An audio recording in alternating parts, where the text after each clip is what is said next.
ready to explore Japan. Let's go. We've got a ton of travel blogs, articles, even festival guides Oh, to really help plan like the ultimate Japan trip. okay. And this deep dive is for you listening it right now. Awesome. So what are you hoping for? Cherry blossom picnics? Hiking through those like fiery fall landscapes? Yeah. Or maybe even a snowy onsen? Oh, onsen. Yeah, Japan really has something for everyone year-round. I bet. But to find your perfect time, Okay. we need to really break down each season, Okay. starting with the most popular spring and fall. Okay, spring. I have to admit, I've always been so fascinated by the cherry blossoms. It's magical. Yeah, what's it really like? Okay, imagine this. Okay. Over 1 million cherry trees Wow. just erupting in these blooms of pink and white Wow. across the entire country. That's amazing. It's a sight that draws people from all over the world. I bet. And it's not just about the beauty. Yeah. Cherry blossoms or sakura Hmm. hold a really deep cultural significance in Japan. Oh, interesting. They symbolize renewal and the fleeting nature of life. Wow, 1 million cherry trees. Yeah. That's more than I could ever picture. What's the best way to actually experience it? Well, the Japanese have this tradition. Okay. It's called hanami. Hanami. Yeah. It means flower viewing. I love that. It's essentially like having a picnic Okay. under the blossoms with friends and family enjoying the food, drinks, and beauty of nature. I love that. Now, popular spots like Ueno Park in Tokyo, Yeah. they do get pretty crowded. I bet.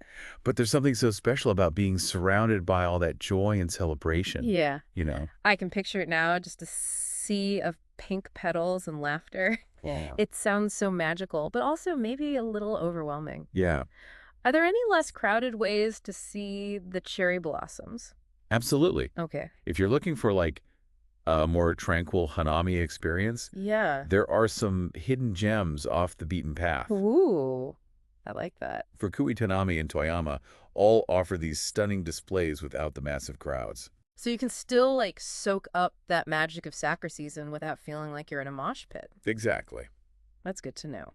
Now, I can't talk about spring in Japan without thinking about festivals. Of course. What are some that stand out that I should know about? You've got Sanja Matsuri Yeah. in Tokyo. Okay. It's one of the biggest and most energetic festivals in all of Japan. Wow. Picture massive processions, Okay. winding through the streets, vibrant music, dancing, traditional costumes. Oh, wow. It's a true spectacle. I bet the energy is electric. Oh, yeah. And I can only imagine the photos. The photos are amazing. And speaking of photo walks, Yes. you have the Hirosaki Cherry Blossom Festival. Okay. It's up in Aomori, Okay. and you can see over 2,600 cherry trees in full bloom. 2,600. 2,600. Oh, my gosh. You can rent boats to admire them from the water, and there's tons of delicious food stalls. Okay, that is almost impossible to grasp. Yeah. It sounds breathtaking. It is, and if you're looking for something truly magical, Yeah. you have to check out the Tokutoro Cherry Blossom Festival. Okay. Picture thousands of cherry trees illuminated at night, Ooh. creating this like dreamy fairy tale-like atmosphere. I am sold on spring.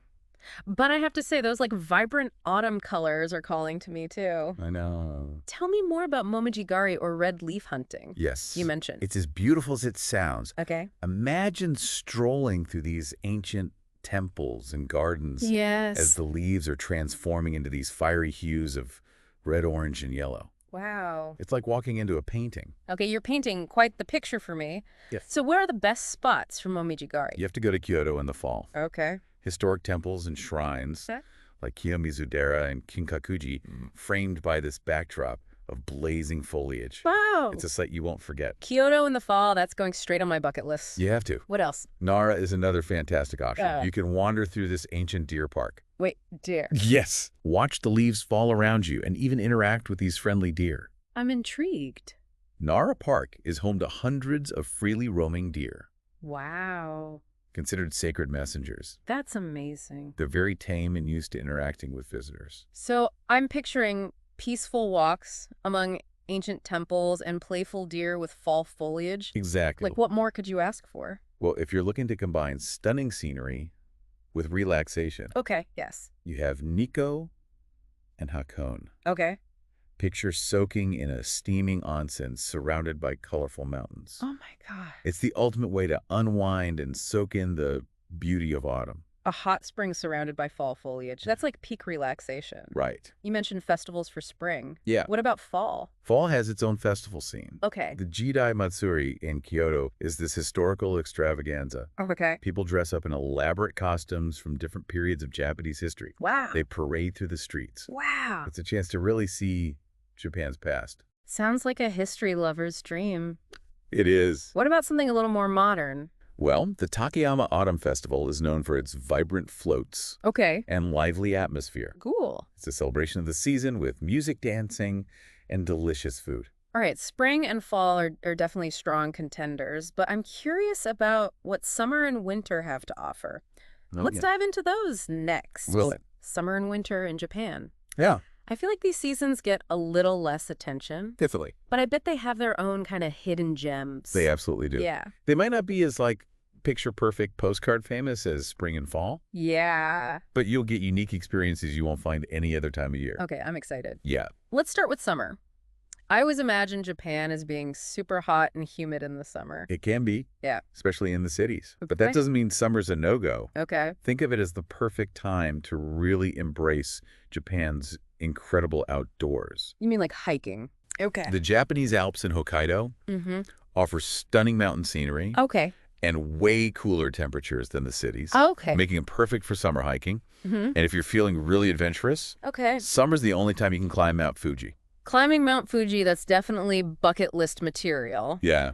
But let's be real, I'm more of a leisurely hiker. Yeah. What are some less intense options? Oh, there are tons. Okay. Mount Takao, just outside Tokyo, Okay. is great choice. Yeah. Relatively easy climb with beautiful views. Okay. Or Right. if you're up for a challenge Okay. and want to see a breathtaking sunrise, Yeah. Mount Kita in the Southern Alps is amazing. Okay. And for those who want like a truly immersive nature experience, Yes, there's always Daisatsuzen National Park in Hokkaido, right? that's right.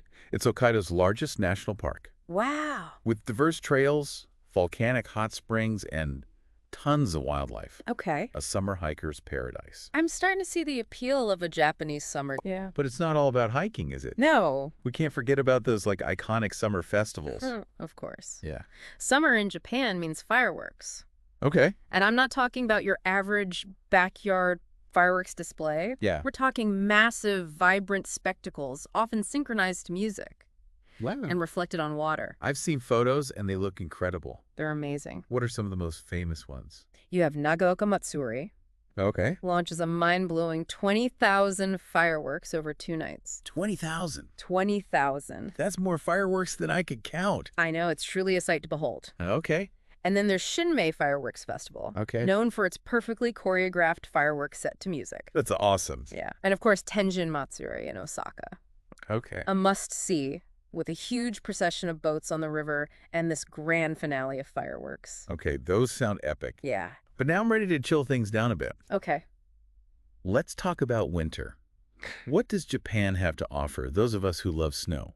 Winter in Japan is a wonderland for snow enthusiasts. Okay. If you're into skiing or snowboarding, Yeah. Hokkaido is the place to be. Okay. Resorts like Nesigorusutsu and Furano, Mm-hmm. they get tons of powder snow, I've heard about that powder. making them world-renowned for their slopes. Yeah. Yeah. But what about those of us who are, shall we say, less skilled on the slopes? Yeah. Nagano's a great option Okay. with resorts like Hakuba and Miyoko Kogen. Okay. They have a wide variety of slopes for all skill levels, Good. from gentle beginner runs to challenging black diamonds. Okay. And they're easily accessible with great facilities That's important. and charming towns to explore. So it's not just Hokkaido for the snow lovers. No. But snow sports aside, Right. what else is there to do in winter? Does everything just shut down? Not at all. Okay. Winter offers a chance to experience a quieter, more serene side of Japan. I like that. You can visit temples and shrines without the usual crowds, Yeah. admire the beauty of snow-covered landscapes, Yeah. and enjoy those unique winter festivals. Festivals in the winter. Yeah. What are those like? Okay, imagine the Sapporo Snow Festival in Hokkaido. Okay. They have these massive, intricate ice sculptures. Yeah. They're illuminated at night, I've seen photos of those. creating a truly enchanting atmosphere. They're unbelievable. They are. Yeah. And then there's the Yokote Kamakura Festival in Akita, Okay. where you can wander through this village of glowing snow huts, Wow. each with a small altar inside where you can make a wish. That sounds Like magical. very magical. Okay, those winter festivals sound pretty special. Yeah. And I have a feeling I know what you're going to say next. Oh, Winter is the perfect time for onsen. you read my mind. Yes. There's nothing quite like soaking in a steaming onsen surrounded by snow. Oh my gosh. Beppu, known for its abundance of hot springs, is a great option. Okay. And Hakone offers those stunning views of Mount Fuji Yeah. as you relax in the warm, mineral-rich waters. I'm feeling relaxed just thinking about it. Sorry. That. Okay, we've covered all 4 seasons. We did it. Now for the million-dollar question. Okay. How do you avoid those massive crowds in Japan no matter when you go? That's the key, isn't it? Yes. Well, for starters, Yeah.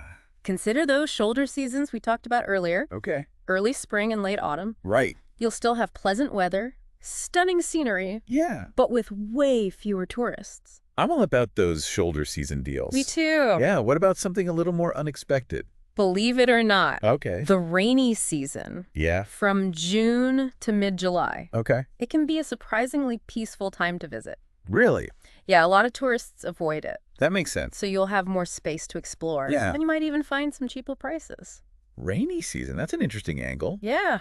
What about for winter travel? If you want to hit the slopes without the crowds, Yeah. consider early February. Okay. You'll still have plenty of snow. Yeah. And the prices will be more manageable compared to that peak holiday season. These are some great tips. Thanks. Yeah. Okay, let's shift gears for a bit Okay. and talk about something just as important as the time of year. Okay. Food. Yes. I mean, Japanese cuisine is renowned worldwide. It's the best. So what are some must-try seasonal treats? Oh, get ready for a culinary journey. I'm ready. In spring, you can't miss sakura mochi, Okay. those delicate pink rice cakes that really capture the essence of the season.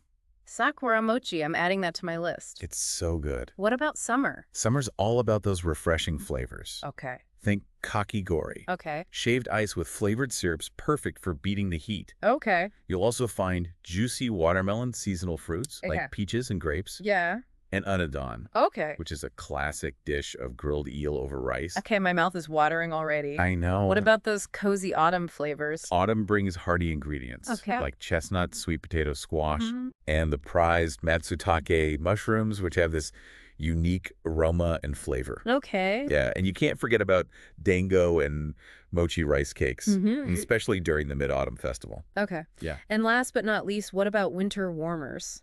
Winter is all about comfort food. Yeah. Think Navy hot pots, Okay. where you gather around with friends and family and cook a variety of ingredients in this flavorful broth. Sounds delicious. Perfect way to warm up on a chilly evening.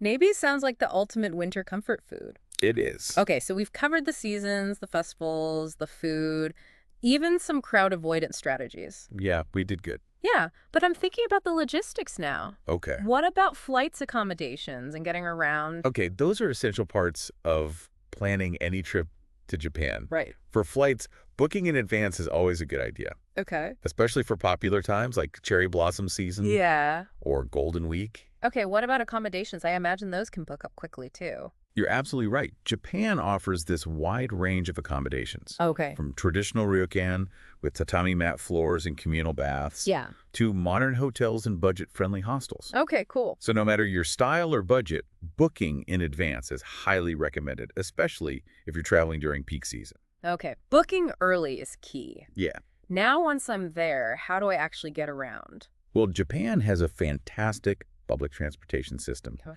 making it incredibly easy to navigate. Good. The Shinkansen, or bullet train, The bullet train. is a must-try. I've always wanted to ride one. It's super fast efficient and a comfortable way to travel between major cities. What about within cities? Cities like Tokyo and Kyoto, Yeah. they have extensive and user-friendly subway and bus networks. Okay, that's good. And for shorter distances, walking is a great way to explore and discover, like those hidden alleyways and local shops. I love doing that. Yeah, you can also rent bicycles in many cities, Okay. which is a fun and eco-friendly way to get around. Okay, so getting around sounds pretty straightforward. Yeah. Now I want to circle back to something we touched on earlier. Okay. Venturing off the beaten path. Yes. Are there any specific regions that you recommend Yeah, for those who want a less crowded, more unique experience? absolutely. Okay. While Tokyo and Kyoto are incredible. Yeah, There's so much more to Japan. I bet. Shikoku, Okay. the smallest of the four main islands, Yeah. is known for its natural beauty, ancient temples, and traditional culture. Interesting. It's a great place to experience a slower pace of life. Shikoku sounds intriguing. It is.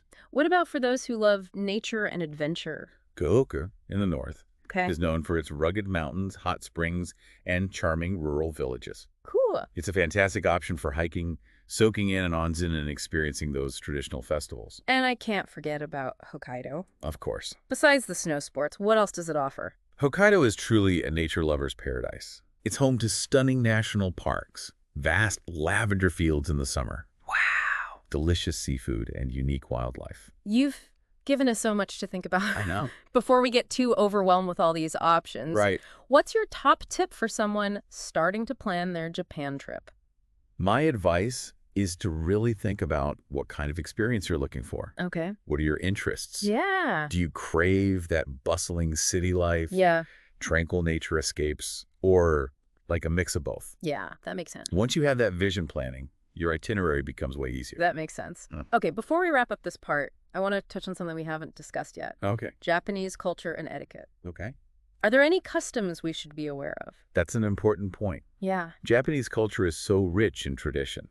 it is. And while Japanese people are incredibly welcoming, Yeah. it's always good to be mindful of local customs. Like what? For example, bowing Okay. is the customary way to greet someone, Mm. and it's considered polite to take off your shoes before entering homes, temples, and some traditional restaurants. Okay. Bowing and shoes off. Got it. Exactly. What else? It's also important to be mindful of noise levels in public, Okay. especially on transportation. Okay. Loud conversations are considered rude, Okay. and when dining, Yeah. use chopsticks properly Mm-hmm. and avoid sticking them upright in your rice bowl, Okay. as this is associated with funeral rituals. Fascinating. It is. These are great tips Thanks. to make sure we're being respectful visitors. Exactly. Yeah, what about tipping? Okay. Is that customary in Japan? Tipping. That's a great question. I always forget where it's expected and where it's not. Well, in Japan, tipping is actually not customary. It can sometimes be considered rude Really? because good service is just expected without the need for extra gratuity. Oh, interesting. That's definitely something I'll have to remember. Yeah, It seems like we've covered just about everything in this deep dive. I think so. From vibrant festivals and peaceful temples to snowy landscapes and delicious food, we've explored it all. Yeah, it's been quite the journey. As we wrap up, I want to make sure our listener has some key takeaways to help them plan their dream trip to Japan. Okay. Any final words of wisdom? First, remember, Japan has these distinct seasons, each with its own unique charm. Right. So do your research. Okay. Consider your personal preferences. Yeah. And choose the season that aligns best with your interests and travel style. There's no one best time to visit. Exactly. It all depends on what you're looking for. Right. Okay. And don't forget about those practical tips we discussed. Yes. Booking flights and accommodations in advance, especially during peak season, is essential. Right. Also, don't be afraid to venture beyond those typical tourist spots and discover some hidden gems. Yes, those hidden gems often hold the most magic. They do. What else? Most importantly, Yeah. embrace those cultural differences. Okay. Learn a few basic Japanese phrases. Mm-hmm. Be mindful of local customs and etiquette. Yes. And approach each interaction with respect and an open mind. Well said. Thank you. I think that's a great note to end on. So, listener, as you plan your own adventure, remember that Japan is waiting to be discovered It is. with a tapestry of experiences as diverse as its seasons. You got it. So go forth, explore, and create unforgettable memories.